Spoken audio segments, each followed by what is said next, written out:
50 years since the fall of Saigon. A local Vietnam veteran shares how his experience still shapes him half a century later. News 5's Samantha Allen has the details. I'm standing outside the Veteran of Foreign Wars building, where the weight of history is still present. This year marks 50 years since the fall of Saigon. For many veterans, memories are still vivid, and the scars are still healing.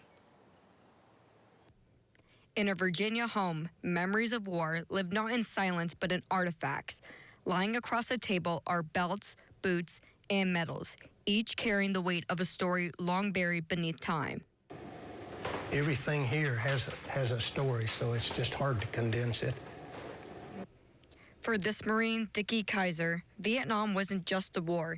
It was where he lost his friends, including Henry Kreger, a childhood companion turned brother in arms.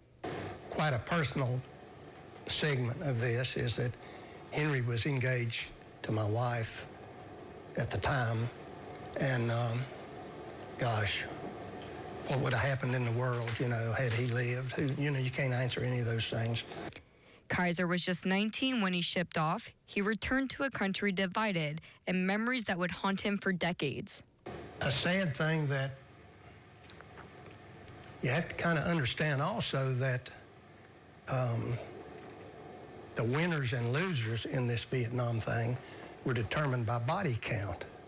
Operation Buffalo, the sweltering heat, the loss, the deception, it's all frozen in time, including a ration kit and a worn-out pair of enemy sandals.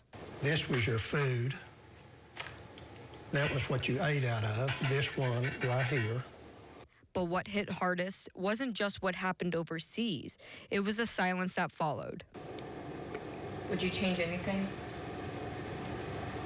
You mean if starting over on day one with this? No, I would not. I wouldn't change anything. Even now, decades later, the war finds a way to resurface. And bear in mind, I was a nobody, like to use that term. I was a nobody in Vietnam, and the 59,000 who died, they were the real thing. He may call himself a nobody, but his memories and those of Henry are a part of history we cannot afford to forget. In Abington, Samantha Allen, News 5, WCYB.